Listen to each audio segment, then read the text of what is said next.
Hey, and welcome to the highlights of episode number 223 with Lacy Phillips. Some of my favorite parts of this episode were when she shares the exact process to manifest anything you want in your life. I also loved it when she spoke about the difference between specific and non-specific manifestation. And I loved it when she talks about why you're not getting what you want yet, and also the art of surrender and why it's the missing link in your manifesting process. But there is so much more wisdom and inspiration that you get in the full episode. So to listen to the full podcast and get all the info in the show notes, head on over to melissaambrosini.com/223 right now. Beautiful Lacy, thank you so much for coming on the show. I'm so excited to have this conversation with you today. But before we dive in, can you please tell us what you had for breakfast this morning? Yeah, I'm a trippy one. I intuitively eat. So I literally wake up every morning, and in that in-between conscious and unconscious state, I'll ask my body, what nutrients are you craving? And it's very cyclical, meaning like it follows my cycle. So this morning, as I happened to be on my cycle, I mean, TMI, but it was craving like a very, very clean soup. So it was chicken, like bone broth, and I put some wakame in it and some veggies in it. And I ended up having that soup for breakfast. Yum, yum, yum. For those listening that don't know much about you, can you tell us about your story, how you got to where you are today, doing the incredible work that you now do? Absolutely. So in a nutshell, I was born and raised right outside of Yosemite, California. And so I'm from that area. It's very conservative. However, I did grow up with a couple of maternal figures who were very spiritual. And I moved out to Los Angeles at 17 to be an actress and a model, like I think everybody in LA. But I was so broke, and I come from a really broke, humble background. And so my mother, who always had a family intuitive, gifted me a session for my birthday. And my only question to her was, how do I make money, or how do I have some sort of monetary stability within being an artist? And in a way, she was right. She said, run out and buy this book. It's a very, very old book on manifestation. Read it and follow it to a T, and you'll manifest everything you want. And I'm a Capricorn moon, so I really listen to things that I care about, and I followed it very diligently. And it's very much the rhetoric that many of us are familiar with. I really practiced it, till I was blue in the face, and I became very superstitious and very afraid of my feelings and negative thoughts. And I was always, visualizing for things I truly didn't believe I could have, until I hit about the age of 25, because that wasn't resulting in much for me. And totally accidentally, actually through dating and a couple of other patterns, I started to realize that whenever I actually stepped into my self-worth, especially my subconscious self-worth, which we can get into later, I actually started to materialize very rapidly what I wanted. And I went, oh my gosh, hang on here. This has nothing to do, this meaning manifestation has really nothing to do with positivity. It has everything to do with self-worth. And I started to have like unbelievable results through it. And so at that time, I was actually holistic chefing for very high-end people in Hollywood. And they would always hear me speaking about like the universe, this, I manifested that. And it was actually one of my really big actress clients who said, show me this whole manifestation thing you do. I'm familiar with visualize and positivity, but you seem to get everything you want. So show me. And so I did show her, and she started to manifest right away. And then friends were the same. And so I very, very shyly put it out on my blog and just said, hey, I'm doing these manifestation sessions if anybody is interested. And that was 3 years ago, and it's just taken off like wildfire. And that leads me basically to today. I want to know, how can we manifest anything we want? Like, how do we actually do it? It really comes down to three key factors that play the biggest role, I believe, in manifestation that took me a little minute to figure out. But it really does come down to these three things. So, number one being, I don't believe that thoughts create our reality. I believe that our belief system that was imprinted, our subconscious limbic brain, that is actually constructed between the ages of 0 to 7, if we're being generous, 14. And it really does imprint basically everything we are most likely going to loop the rest of our lives. So, and basically where we received a lot of accolade and a lot of love and admiration for things, or stuff that we witnessed our family had or they succeeded in very easily, those are things we manifest very simply. However, whatever was in lack or had pain or shame, those are our blocks. And those are what we tend to have a little bit of trouble around manifesting. So that's number one, is that we are actually projecting from that limbic part of our brain and just re-looping over and over and over again patterns and what we can have. Totally. And then number two, what I started to notice, it just comes down to very simple neuroscience of mirror neurons. So basically, where we witness somebody who we identify with, may it be that they're a similar sex or they come from a similar background, just there's key elements in them that we go, oh my gosh, I can really see myself in this person. And when they embody, have, or are successful in what we want, it's a very quick expansion. It's very rapid for us in our subconscious mind, where it creates space. So it's this element of seeing to believe what's possible. So therefore, instead of spending your time visualizing, because again, if your subconscious, when you were growing up, never witnessed that what you want is possible in first person or second person, it doesn't even believe. And then the third really defining factor gets back to that self-worth piece. When we want something greater than where we technically are, the universe will test us. And why it's testing us is to ensure that our self-worth is growing to align with what we want out there. And so that's actually what the true law of attraction is. It's our self-worth aligning with what we want. So good. So good. I have a little 3-step manifesting process that I'd love to Ooh, share with you as I well. can't wait. Firstly, getting really clear on what it is that I want. Absolutely. So writing that down, getting really clear on what it is, because we can't manifest like something we don't really know what we want. You know, we might be like, yeah, I want a new job. Oh, well, what type of job? Like, what do you see yourself doing? That's a really important point, is getting really clear on what it is you exactly want. And then secondly, what I do is in my morning meditation, I fully feel it, and I feel as though I already have that thing, or I feel like that thing or whatever it is I want to manifest is already within me, because it is. And then the third step is I take daily inspired action. And so that after my meditation, I write down the one thing that I need to do today to move toward that thing that I want to manifest. Maybe it's making a phone call, or it's booking the class, or it's having a conversation with someone. And so that's my little 3-step manifesting process that has worked for me and has worked for lots of people as well. Absolutely. And thank you so much for sharing that. And I love what you said about the clarity piece. I think is so important. You know, something I say often, like in our number one workshop, which is how to manifest, is if you ask for wishy-washy things, you get wishy-washy stuff in your life, right? Totally. So I love encouragement of clarity. I don't know if you've heard of human design. I believe that when it comes to manifestation, I really believe that our incarnation on the planet is, you know, for us to get back into our most whole, worthy, authentic selves. Wholeness, which is what we were born as, essentially, right? And then we experience pain, shame, and blah, blah, blah, the human experience. And therefore, it builds kind of up this ego onion layer that we need to peel back.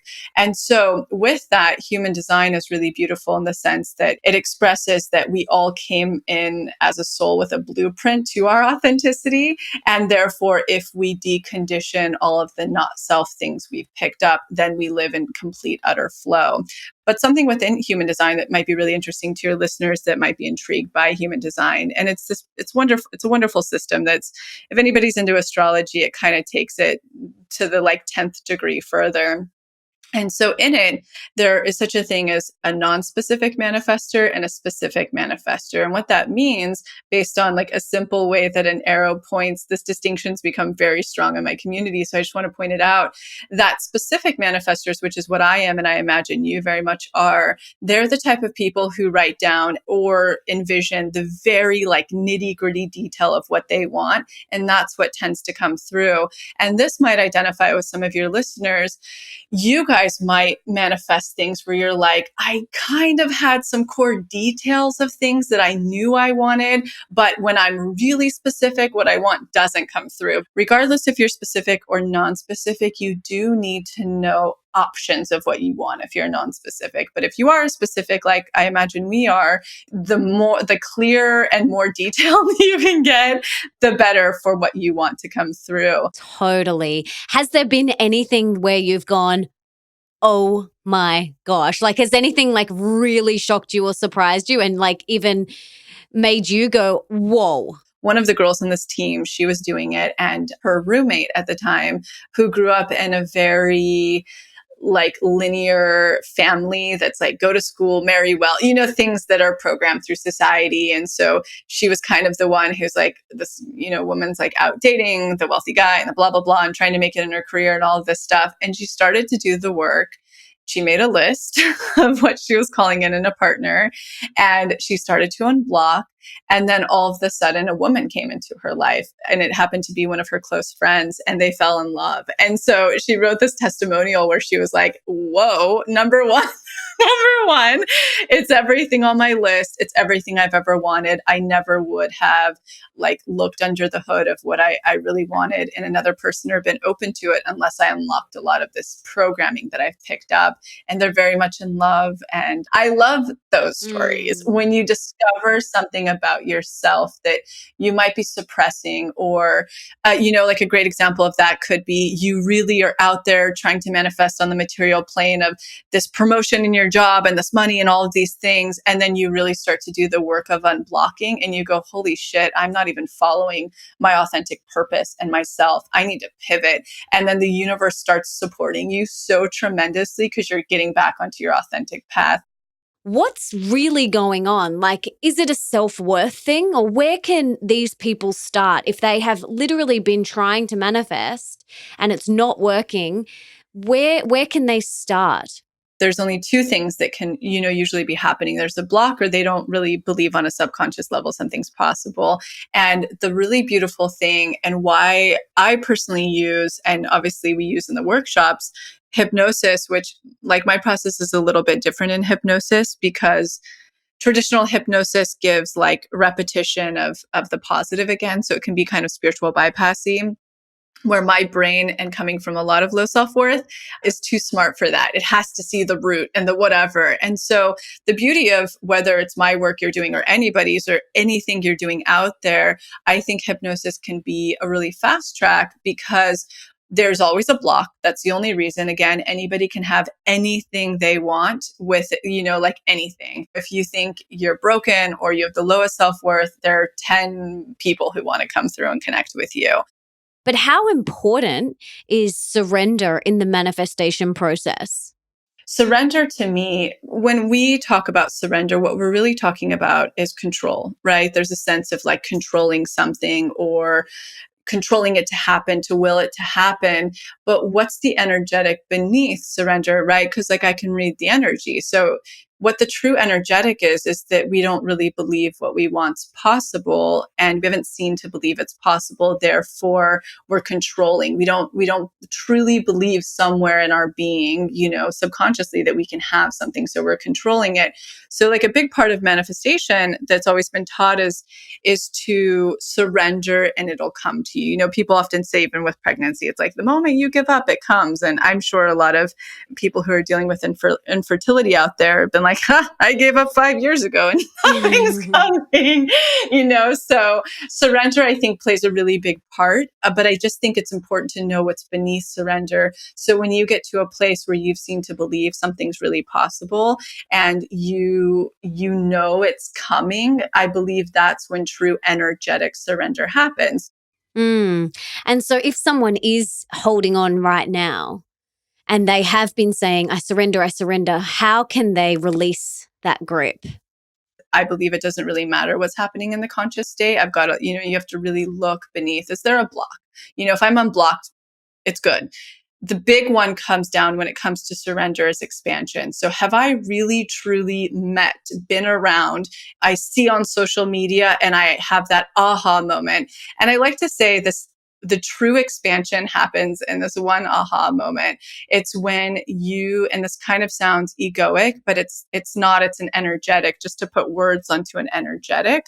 When you have that moment where you're like, wait a second, she has this and I'm kind of better. I can definitely have that too. And again, this isn't anything to do with ego. You'll know you're expanded. What's something recently that you've manifested in your life? I think last year when I manifested buying my very first house as a woman, unmarried with no problem, that was a huge one for me. And then most recently, to me, buying a home in LA has always seemed quite, intimidating, especially the area that I wanted to buy in, which every house is over $1 million. And doing that, I was like, wow, holy shit, like what else is left for me? Because again, I'm following my authenticness and everything. I mean, just it's a continual downpour of gratitude that I have. Yeah. Oh, that is awesome. And something that I'm really conscious of when I'm manifesting is manifesting, but then still remaining present. So how do you then let that go, surrender, and then stay in the present moment?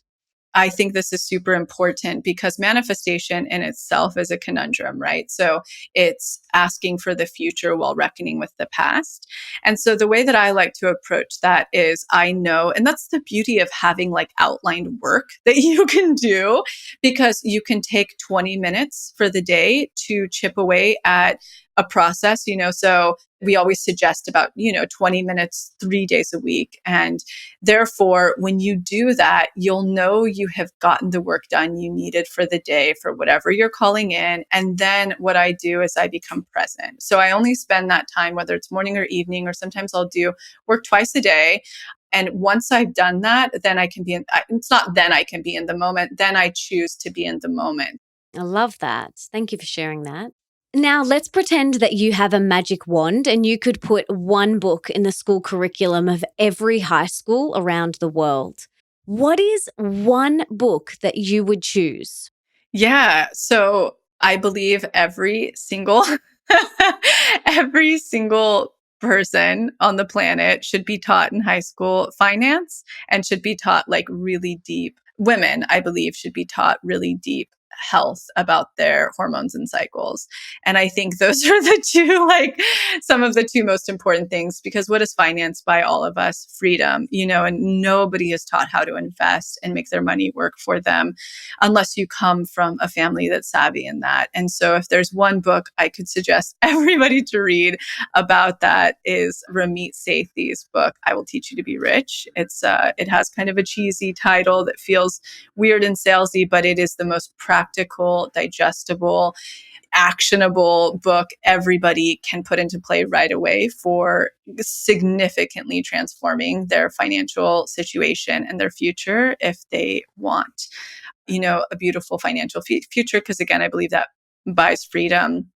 And then I think something really undervalued for women is that they're not taught anything about their hormones and their cycle. And I think in this growing age, I saw that you had Dr. Jack Cruz on, who I followed tremendously. And, with the blue light and the non-native EMFs, it's just our hormones are taking the craziest hit on the planet, and they govern so much of our wellness and our well-being.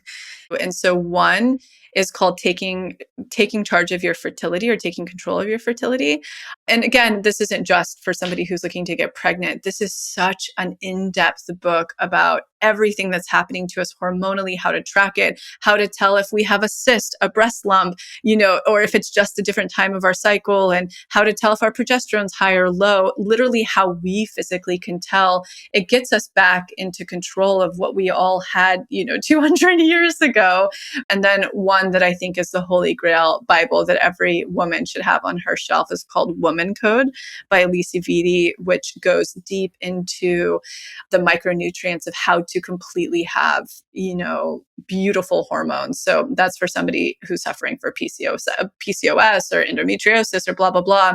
She really gets into basically things like PMS are totally unnatural. That's something that we shouldn't have any month. So how to heal that and how to understand what your body's communicating and how to fix it. And so I think those are two really important materials that every woman should engage with and empower themselves with.